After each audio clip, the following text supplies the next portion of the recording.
Alright, how is everybody? Welcome to the Media Files. Today ourselves, we've got here a Blu-ray update. Yeah, but it's not just any type of Blu-rays. No. We have basically a nice, good old pile here from Kino Lorber. Yes, these are all Kino Lorber Blu-rays. And, well, what can we say? We got quite a amount of stuff to go through. And mind you, most of these were found on hamiltonbook.com. Yes. So with that, let's see what we got to add to the Kino Lorber collection right here on the Media Files. Let's check it out.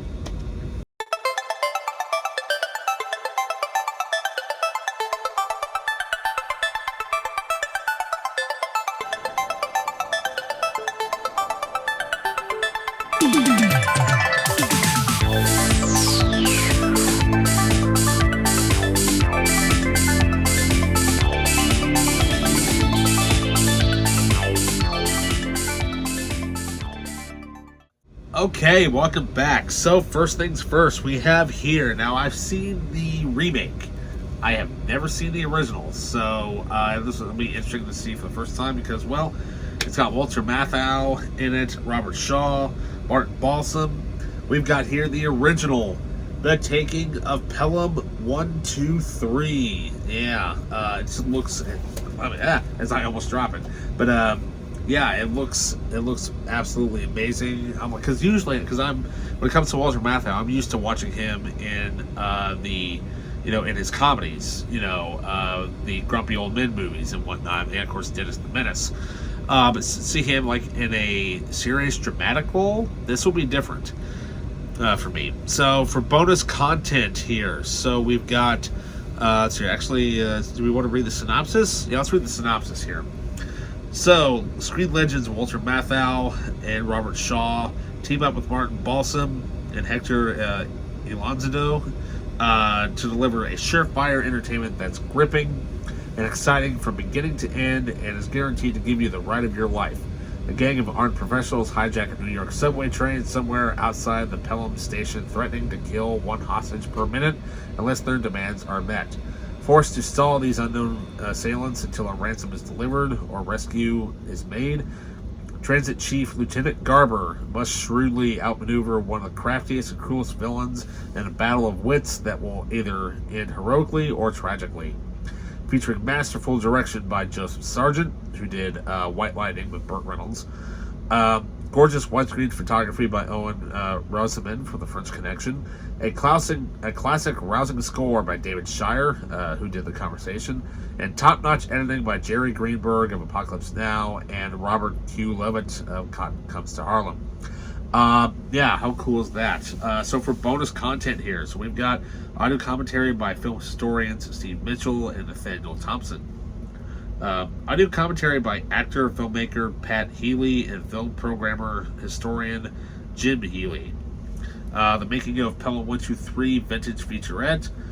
12 Minutes with Mr. Gray, an interview with actor Hector Elizondo.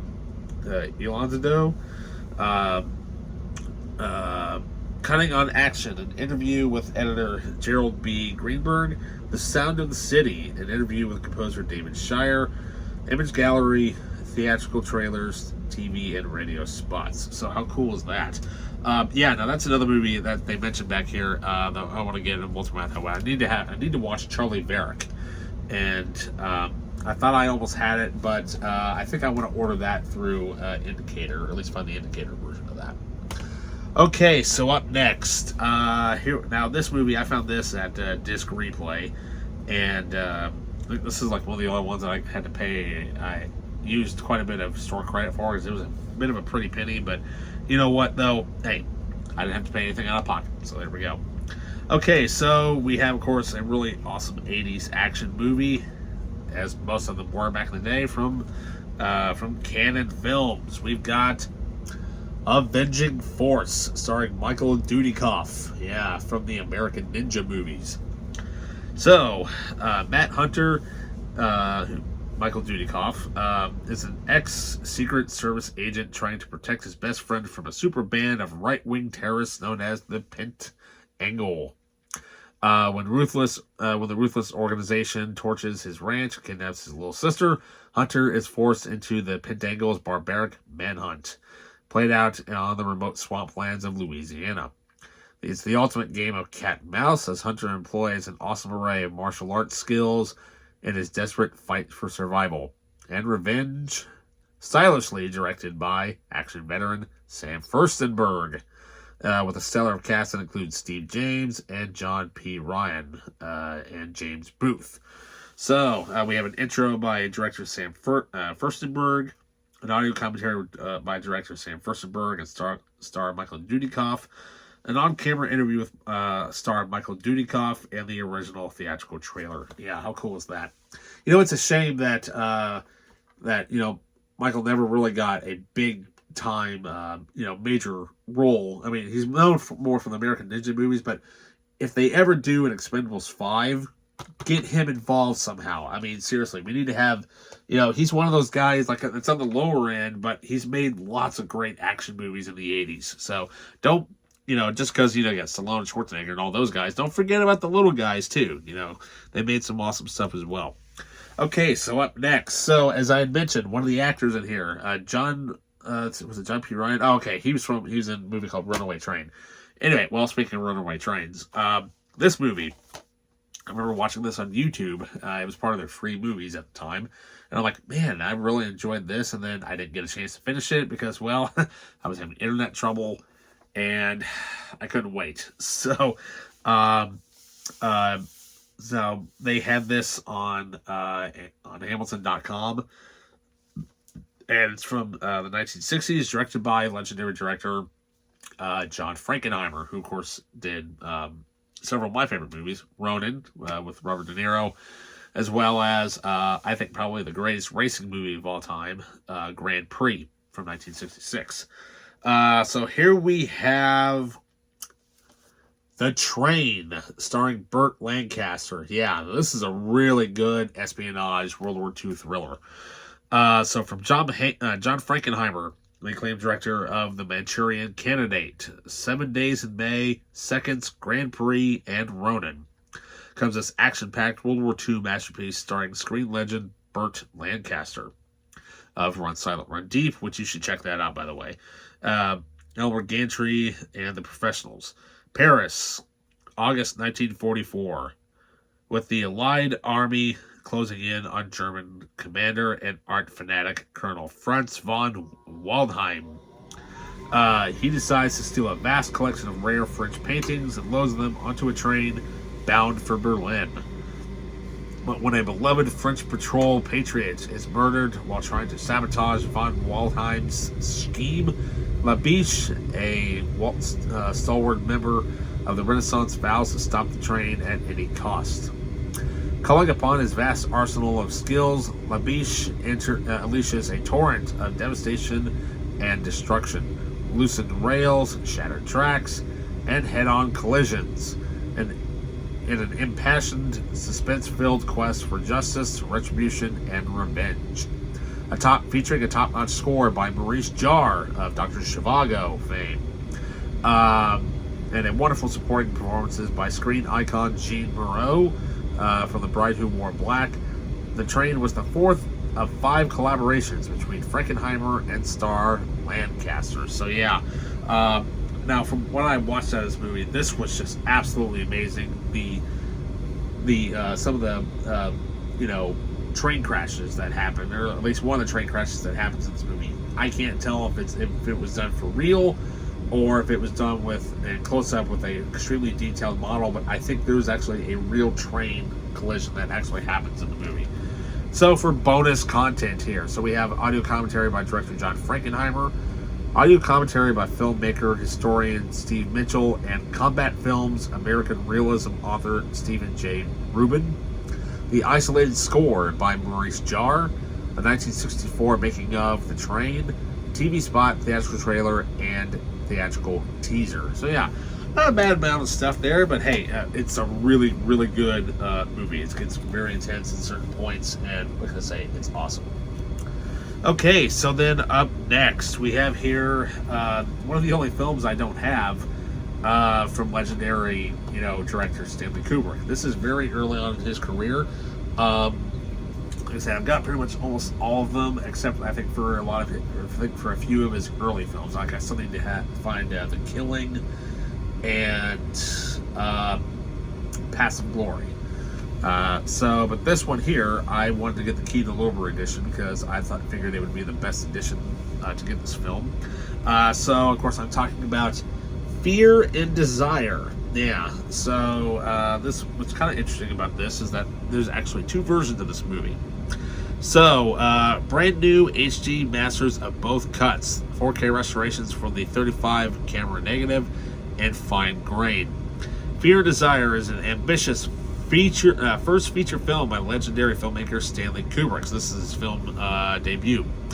In this existential drama, which has the feeling of a waking dream rather than a conventional war film, four soldiers return to their senses after crash landing in a forest behind enemy lines. Blindly navigating their way back to their unit, they attack an isolated cabin occupied by enemy soldiers. Then apprehended a peasant woman who is tormented by the deranged young soldier assigned to guard her. On the verge of freedom, they discover an outpost of enemy officers and must decide whether to slip silently past or stage a violent confrontation with their doppelgangers. Upon its initial release, Kubrick was stung by negative audience reactions and immediately decided to tone down the philosophical aspects of the film. These edits made the film less of a metaphysical experience and more of a conventional war film. For decades, the 62-minute version was all that existed of Fear and Desire, until the Library of Congress came into possession of a 35mm element of the original 70-minute cut, which has not been seen since the interrupted theatrical run in 1953. Now we can finally see Fear and Desire as it was first released and witness the blossoming of a 23-year-old cinematic genius. You got that right.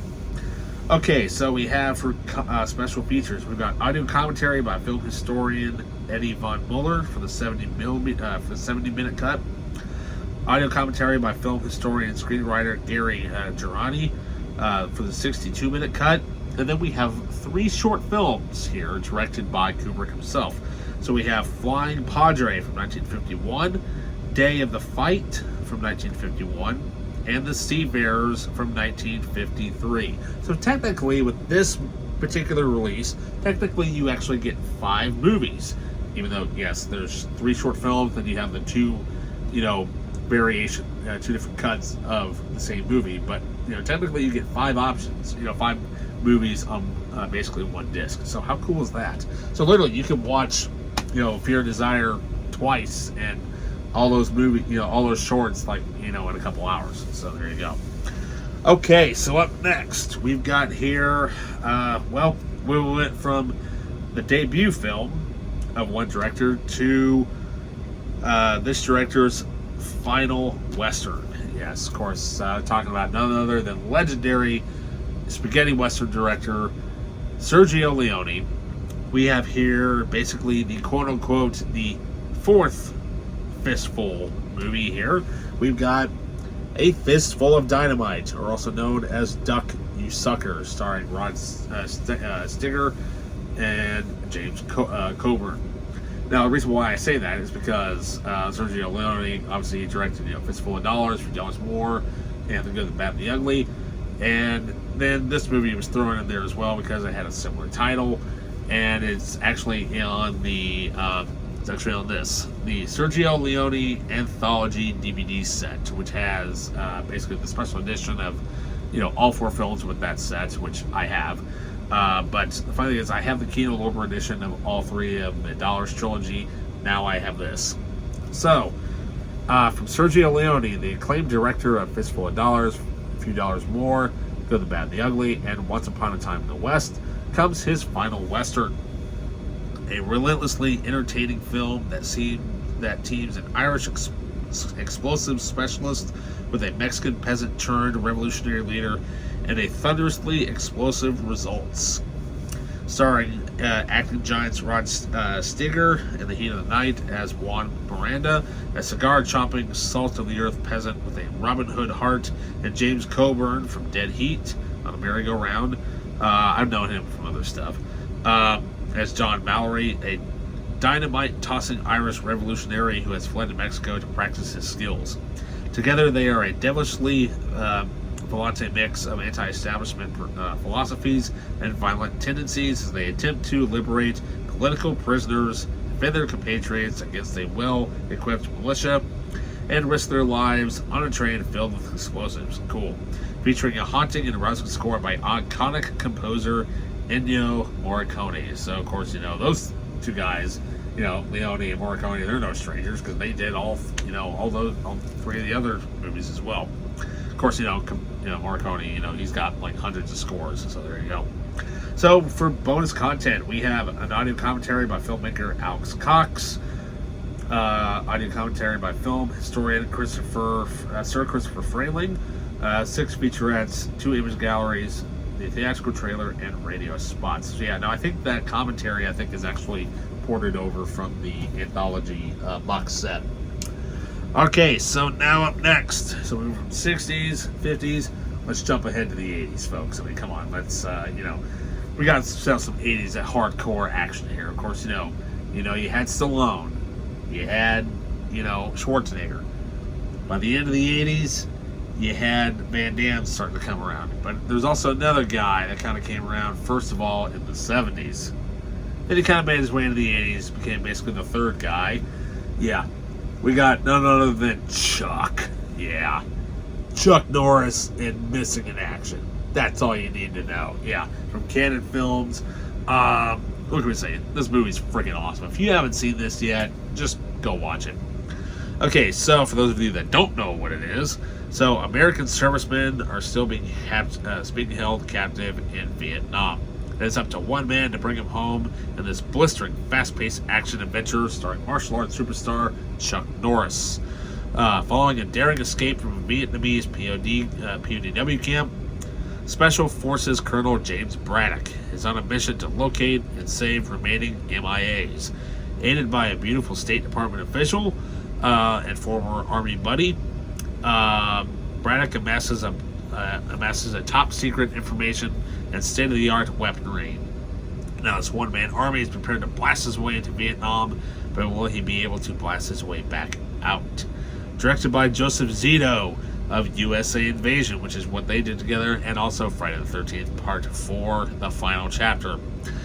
Featuring also James Hong and David Tress. Yeah, cool. So we have an audio commentary by director Joseph Zito, interview with screenwriter James Bruner, and the theatrical trailer. So not much there, pretty light on the extras, but you don't need anything else. It's freaking Missing in Action, and it's a Cannon's film. So that's all you need. Just 10 minutes of, chit-chatting, 20 minutes of action, back and forth, back and forth. There you go. Okay, well, that movie was so successful, it spawned a prequel. Yes. Missing in Action 2, the beginning. So, Roundhouse Kick King Chuck Norris returns as Colonel James Braddock in this intense, action-packed prequel to the original runaway hit. Captured during a mid-air rescue operation, Braddock and his men are imprisoned by the insane Colonel Yin, who stops at nothing to break their spirits. Held captive in a godforsaken jungle, death seems the only escape. But like a cunning tiger waiting for the right time to pounce on his prey, Braddock seizes the opportunity to spring into action and becomes a one-man fighting machine, dead set on freeing his men at any cost. During this time directed by Lance Houle, who directed Steel Dawn, and features Stephen Williams and Professor Turo Tanaka. Yeah, so those two actors, of course, Stephen Williams, who's well known as Duke Creighton from Jason Goes to Hell. And of course, Turo Tanaka, he's no slouch. He's been in great movies. He was in Three Giants, Three Ninjas, and also as the butler in Last Action Hero. So pretty light on the bonus content here, but we've got an audio commentary by director Lance Houle, moderated by historian slash filmmaker Daniel Kremer, and the theatrical trailer. So yeah, not much. So, but still, at least we have these on high definition, which is awesome. So we've got here the third film, Braddock, Missing in Action 3. Now, if you notice, for those of you who have seen the first movie, not really a spoiler, but it is. That's a shot from the first movie. So, FYI. Okay, so when Colonel James Braddock is told that his wife and 12-year-old son are still alive in a communist Vietnam, he mounts a one-man assault to free him. Armed with the latest high-tech firepower, Braddock fights his way into the heart of the country and ends up battling his way out with several dozen abused children in tow. Struggling to protect the kids while outmaneuvering the sadistic Vietnamese officer General Quoc, Braddock ignites the jungles in a blazing race for freedom. This is the final chapter of the Slam Bang Missing in Action trilogy, featuring none other than Keith David, and directed by Chuck's stunt coordinator and brother, Aaron Norris. Yeah. So once again, pretty light on the extras. Audio commentary by action film historians Mike Leader and Arnie Vima, and the theatrical trailer. So yeah, not much there. But still, it's nice to have the trilogy in Blu-ray. So how cool is that? Alrighty, so, well, we're dealing with martial arts legend. Let's kind of move into a tiny bit of martial arts stuff here for the very end. So here we have a film that the title just kind of intrigued me, but it kind of reminded me of like those 80s ninja type of movies, right? So here we have starring Hiroshi Fujioka. We have Ghost Warrior. Yeah. So in the time warp tradition of Iceman comes Ghost Warrior, an inventive fantasy adventure from cult movie king Charles Band of Parasite. Suddenly awake after 400 years of frozen sleep, a valiant samurai warrior struggles to survive the harsh challenges of modern-day Los Angeles. This action-packed tale is the thrilling saga of Yoshi, a master of Japan's 16th century fighting arts, who was accidentally frozen in time and miraculously revived in the 1980s. On the run from the institution that ended his sleep of centuries, Yoshi must pit his ancient skills and power against forces of a violent and confusing world. He has vanquished enemies from a distant time, but can he prevail on in the streets of the future? Also known as Sword Kill, Ghost Warrior co-stars the wonderful Jane Julian from King of New York. Fairly light, once again, on the extras. That's kind of what Kino kind of has like very little extras on some titles. Some of them have quite a lot. It depends on the what they are able to dig up. But here we have an audio commentary by action film historians Brandon Bentley and Mike Leader, interview with makeup and special effects artist Robert Short, and the theatrical trailer. So yeah, how cool is that? Now, mind you, all of these movies here that I've just shown off, literally all of these here were on HamiltonBook.com for $4.95 a piece. So how cool is that? And finally, we have here legendary martial art actor Sho Kosugi in Rage of Honor. Yeah, I wanted to get the I think it was like a Criterion or a different edition of this, but you know what? This was only $4, so why not get this? It's still on Blu-ray, so how cool is that? Justice is here. International action icon Sho Kosugi from Enter the Ninja and Revenge of the Ninja. The funny thing is, speaking of those two movies real quick, Kino Lorber just released the 4K versions of those movies, and they actually finally got their hands on Ninja 3. So, the funny thing is, I have Enter the Ninja and Revenge of the Ninja from Kino. All I need to get now is Ninja 3, and I'll basically have the trilogy. So, there we go. So, anyways, Kino's Kosugi unleashes a devastating display of martial arts virtuosity as the forces of evil push him over the edge and into a rage of honor. When his best friend is slain by a vicious drug ring, undercover agent Shiro vows revenge. Warned by his superiors to drop his vendetta, Shiro pretends to comply, traveling to South America with girlfriend Jennifer for a long overdue vacation. Picking up the villain's trail in Brazil, Shiro forces a confrontation, but it backfires when Jennifer is kidnapped by the drug runners. Pushed to the limit, Shiro's mission of vengeance explodes into a bone-crunching martial arts bloodbath as he battles to rescue Jennifer and bring down the corrupt empire of his ruthless opponents. Directed by Gordon Hessler, who also directed Pray for Death, starring Kusugi. Okay, so here we have an audio commentary by action film historian Mike Leader and UK cult movie director Ross Boyask. Show and Tell Part 2, an interview with Sho Kusugi. I'm assuming that probably Pray for Death probably has the Part 1 of it, so I'll have to hunt that one down. I don't know if there's a Part 3 or not. I'll have to look and see. Honorable mentions, interview with composer Stelvo Cipriani, I believe. American Ninjas, a video essay by Chris Pogolani on the rise of the ninja film in the 80s and the theatrical trailer. So yeah, how cool is that? So there you go.